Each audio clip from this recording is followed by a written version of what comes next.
ക്രോമസോമുകൾ എങ്ങനെയാണ് സെക്സ് ഡിറ്റർമിനേഷന് സഹായിക്കുന്നത് നമുക്ക് നോക്കാം. അതിന് മുന്നായിട്ട് 1891 ഹെൻകിങ് എന്ന് പറയുന്ന സയന്റിസ്റ്റ് ഇൻസെക്റ്റുകളിൽ സ്പെർമാറ്റോജെനസിസ് നടത്തി. അപ്പൊ സ്പെർമാറ്റോജെനസിസ് പഠിക്കുന്നതിന് വേണ്ടിയിട്ട് അദ്ദേഹം ഇൻസെക്റ്റുകളെയാണ് സെലക്ട് ചെയ്തു. എന്നിട്ട് ഈ ഇൻസെക്റ്റുകൾ നടത്തിയ സമയത്ത് ഈ ഇൻസെക്ട് സ്പെർമാറ്റോജെനസിസ് കഴിഞ്ഞ് സ്പേംസ് ഫോം ചെയ്യുമ്പോൾ അതിൽ 50% ഓഫ് ദ സ്പേമിൽ ഒരു പ്രത്യേക സ്ട്രക്ചർ കണ്ടെത്തി.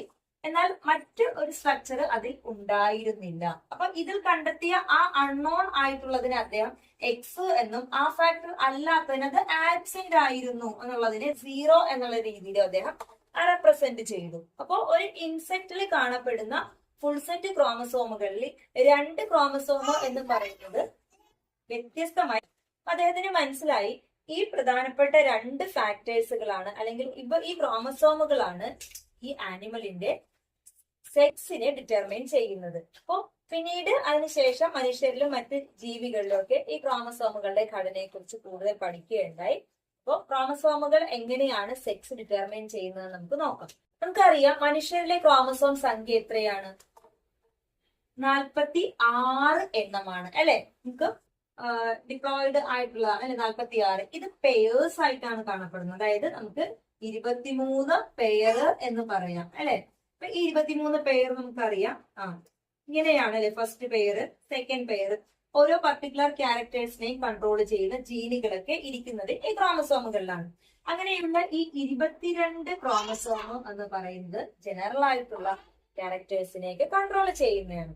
അത്തരം ക്രോമസോമിനെ വിളിച്ച പേരാണ് ഓട്ടോസോം എന്നുള്ളത്. അപ്പൊ ഓട്ടോസോംസ് ആണ് ജനറൽ ആയിട്ടുള്ള ക്യാരക്ടേഴ്സ് അല്ലെങ്കിൽ സൊമാറ്റിക് ക്യാരക്ടേഴ്സ്, സൊമാറ്റിക് സെല്ലുകൾ എന്ന് വിളിക്കാം. എന്നാൽ ഇതിലെ 1 പെയർ ആയിട്ടുള്ള അവസാനത്തെ 23ാമത്തെ ക്രോമസോം എന്ന് പറയുന്നത് ഇതിൽ നിന്ന് വ്യത്യാസം കാണിക്കുന്ന ഘടനയുള്ളവരാണ്. അപ്പൊ അതുകൊണ്ട് തന്നെ ഈ ക്രോമസോമുകളെ അല്ലോസോം അല്ലെങ്കിൽ സെക്സ് ക്രോമസോം എന്ന് വിളിച്ചത്. എന്തുകൊണ്ടാണ് അല്ലോസോം സെക്സ് ക്രോമസോം എന്ന് വിളിക്കാൻ കാരണം? അത് ഈ ക്രോമസോമുകളാണ് ഇത് പെണ്ണാണോ ആണാണോ എന്ന് തീരുമാനിക്കുന്നത്. ഈ അൺനോൺ ആയിട്ടുള്ള സ്ട്രക്ചർ, ഒരു പർട്ടിക്കുലർ ടൈപ്പുള്ള സ്ട്രക്ചർ കണ്ടെത്തി ഇത് 2 എണ്ണം ഉള്ളത് ആണ് എങ്കിൽ ഇതിനെ നമ്മുടെ ഒരു എക്സ് ഫാക്ടർ 2 എണ്ണം ഉള്ളത് ഫീമെയിൽ എന്ന് വിളിക്കാം. എന്നാൽ ഈ അൺനോൺ ആയിട്ടുള്ള ഈ സ്ട്രക്ചർ എക്സ് ഫാക്ടർ 1 അതല്ലാതെയുള്ള ഒരു സ്ട്രക്ചർ ഉള്ള അതിനെ വൈ എന്ന് വിളിച്ചു. അപ്പൊ എക്സ് ഉള്ളതാണെങ്കിൽ അതൊരു ഫീമെയിലും എക്സ് വൈ ഉള്ളതാണെങ്കിൽ ഒരു മെയില് ആണെന്നും പറയും. അപ്പൊ ഒരു ജീവി ആണോ പെണ്ണോ എന്ന് തീരുമാനിക്കുന്നത് 23ാമത്തെ പെയറിലെ ക്രോമസോം ആണ്. അത് XX ഘടനയുള്ളതാണ് എങ്കിൽ ഒരു ഫീമെയിലും XY ഉള്ളതാണ് എങ്കിൽ അതൊരു മെയിലും ആയിരിക്കും. അപ്പൊ 2 ടൈപ്പ് ക്രോമസോമുകളാണ് കണ്ടെത്തിയത്. ഓട്ടോസോം എന്നും അല്ലോസോം എന്നും വിളിക്കാം. അല്ലോസോം മീൻസ് സെക്സ് ക്രോമസോംസ് അല്ലെ. സെക്സ് ക്യാരക്ടേഴ്സിന് കാരണമായിട്ടുള്ള ക്രോമസോം ആണ് സെക്സ് ക്രോമസോം അല്ലെങ്കിൽ allosome. Other than sex chromosomes ആണ് ഓട്ടോസോംസ് അല്ലെങ്കിൽ സൊമാറ്റിക് ക്യാരക്ടേഴ്സിനെ കൺട്രോൾ ചെയ്യുന്നതാണ്. ഹ്യൂമൻ ബീയിങ്ങിലെ മെയിൽ ആൻഡ് ഫീമെയിൽ ക്രോമസോമുകളുടെ അറേഞ്ച്മെന്റ്, അത് സെക്സ് ഡിറ്റർമിനേഷൻ ആയിട്ടുള്ള റോള് എങ്ങനെയാന്ന് നോക്കാം. അതായത് സാധാരണയായി ഫീമെയിൽ എന്ന് പറയുന്നത് XX ക്രോമസോമും മെയില് XY ക്രോമസോമുമാണ് അല്ലെ. ഇനി ഒരു ഫെർട്ടിലൈസേഷൻ നടന്നു കഴിഞ്ഞാൽ ഉണ്ടാകാനുള്ള സാധ്യത എങ്ങനെയാണ്? ഫീമെയിൽ നിന്നുള്ള X ക്രോമസോമും അതുപോലെ തന്നെ മെയിൽ നിന്നുള്ള X ക്രോമസോമുമാണ് സെപ്പറേറ്റ് ചെയ്താൽ ഇവിടെ ഉണ്ടാകുന്നത് ഒരു ഫീമെയിൽ ആയിട്ടുള്ള കുഞ്ഞായിരിക്കും അല്ലെ. ഇവിടെ നിന്ന് എക്സും ഇവിടെ നിന്നും വൈയും വന്നാലോ ഇതൊരു മെയില് ആയിരിക്കും. അടുത്തത് ഇവിടെ നിന്നുള്ള എക്സ് ഫാക്ടറും ഇവിടെ നിന്നുള്ള എക്സും ചേർന്നാൽ ഇതൊരു ഫീമെയിൽ ആയിട്ടുള്ളതായിരിക്കും അല്ലെ. ഇനി വീണ്ടും അതുപോലെ തന്നെ XY വന്നാൽ ഇതൊരു മെയിൽ ആയിരിക്കും. അപ്പോ നമുക്കറിയാം ഫീമെയിൽ നിന്ന് ആകെ ഒരു ഫാക്ടറേ വരാനുള്ളൂ എക്സ് എന്ന് പറയുന്ന സ്ട്രക്ചർ. എന്നാൽ മെയിൽ നിന്നോ അത് എക്സ് ആകാം അല്ലെങ്കിൽ വൈ ആകാം. അപ്പൊ ഇവിടുത്തെ കണ്ടീഷൻ ഹെട്രോസൈഗസ് ആയിട്ടുള്ളത് ആരാണ്? മെയിലാണ്. അപ്പൊ ഹെട്രോസൈഗസ് ആയിട്ടുള്ള ആളായിരിക്കും എപ്പോഴും സെക്സ് ഓഫ് ദ ചൈൽഡ് തീരുമാനിക്കുന്നത്. അപ്പൊ അടുത്ത സന്താനത്തിന്റെ കണ്ടീഷനെ നമുക്ക് മെയിൽ ഹെറ്ററോഗ്യാമറ്റി എന്ന് എഴുതാം. Male heterogamety. എന്താണ് male heterogamety? If the male can produce 2 types of gametes, a condition is called a male heterogametic.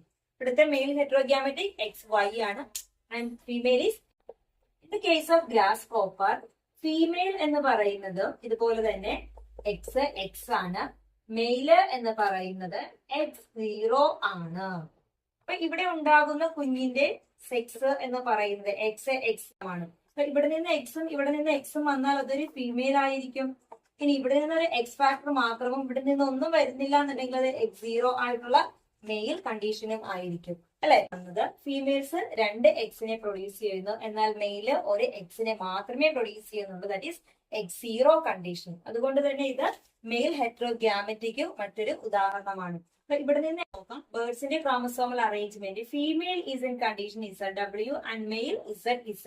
ഇവിടുത്തെ ഹെറ്ററോഗ്യാമറ്റി എന്ന് പറയുന്നത് ഫീമെയിൽ ആണ്. അതുകൊണ്ട് ഇതിനെ ഫീമെയിൽ ഹെറ്ററോഗ്യാമറ്റി എന്ന് നമുക്ക് വിളിക്കാം. അപ്പൊ ഫീമെയിൽ ഹെറ്ററോഗ്യാമറ്റി ആയിട്ടുള്ള ജീവിയാണ് ബേർഡ്സ്. ഇനി ഇവരുടെ ക്രോസിംഗ് നടന്നാൽ ഇസഡ് വന്നാൽ അതെല്ലാം തന്നെ മെയിൽ ആണ്. ZW വരുന്നതെല്ലാം ഫീമെയിൽ ആയിരിക്കും. അപ്പൊ അതുകൊണ്ട് തന്നെ sex of the child is determined by the chromosomes from female. That condition is called the female heterogamy. Female ഹെറ്ററോഗ്യാമറ്റിയും മെയിൽ ഹെറ്ററോഗ്യാമറ്റിയും ഡിഫറൻഷിയേറ്റ് ചെയ്യാനായിട്ട് പരീക്ഷയ്ക്ക് ചോദിക്കുന്നതാണ്. ഹണീബി എന്ന് പറയുന്നതിന്റെ ക്രോമസോം സംഖ്യ 32 ആണ്. ഈ ഹണീബിയിൽ 3 ടൈപ്പ് ഇൻസെക്റ്റുകളാണ് ഉള്ളത്. ഒന്ന് ക്യൂൻ, 2 വർക്കേഴ്സ്, അതുപോലെ ഡ്രോൺ. അപ്പൊ ഈ ക്യൂനും വർക്കേഴ്സ് എന്ന് പറയുന്നത് ഫീമെയിൽ ആയിരിക്കും. അതിൽ ഈ ക്യൂന ആണ് ഈ മുട്ടയിട്ട് അടുത്ത കുഞ്ഞുങ്ങളെ ഉണ്ടാക്കുന്നത്.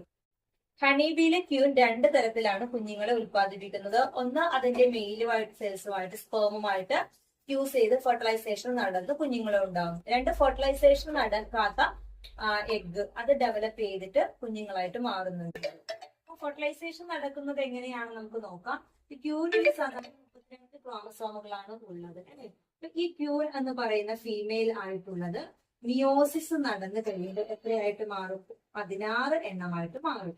അപ്പൊ ഇവിടെ ഒരു മെയിൽ ഉണ്ട്. അപ്പൊ മെയിലിന്റെ പ്രത്യേകത, മെയിലിന്റെ ക്രോമസോം സംഖ്യ എപ്പോഴും 16 ആയിരിക്കും. അപ്പൊ ഈ 16 ക്രോമസോംസ് ഈ 16 തമ്മിൽ യൂസ് ചെയ്തിട്ട് ഉണ്ടാകുന്ന കുഞ്ഞ് എന്ന് പറയുന്നത് എങ്ങനെയുള്ളതായിരിക്കും? 32 ക്രോമസോം ഉള്ളതാണ്. ഇതൊരു ഫീമെയില് ആയിരിക്കും. ഉണ്ടോ? ഒരു ഫീമെയിൽ ഉണ്ടാകുന്നു. അതേസമയം ഈ ഫീമെയിലിന്റെ 16 എണ്ണം നടന്നു ഫെർട്ടിലൈസേഷൻ നടക്കാതെ എന്ന് നമ്മൾ പറഞ്ഞു, പാർത്തനോജെനസിസ്. അപ്പൊ ഫെർട്ടിലൈസേഷൻ നടക്കാതെ ആകുന്നത് ഏത് ടൈപ്പ് ആകുന്നു? 16 എണ്ണം ഉള്ളത് മെയിലിനെ തന്നെയാണ് പ്രൊഡ്യൂസ് ചെയ്യുന്നത്. 16 എണ്ണം ഉള്ളത് എങ്ങനെയുള്ളതാണ്? അത് മെയിൽ ആയിട്ടുള്ളതാണ് പ്രൊഡ്യൂസ് ചെയ്യുന്നത്. അപ്പോ ഹണീബി 2 തരത്തിലാണ്. ഒന്ന് ഫെർട്ടിലൈസേഷൻ നടന്ന് 32 ക്രോമസോം ഉള്ള ഫീമെയിൽ ഉണ്ടാകുന്നു. ഇനി ഫെർട്ടിലൈസേഷൻ നടക്കാതെ പാർത്തനോജെനസിസിലൂടെ 16 ക്രോമസോം ഉള്ള മെയിലിനെയും പ്രൊഡ്യൂസ് ചെയ്യുന്നുണ്ട്.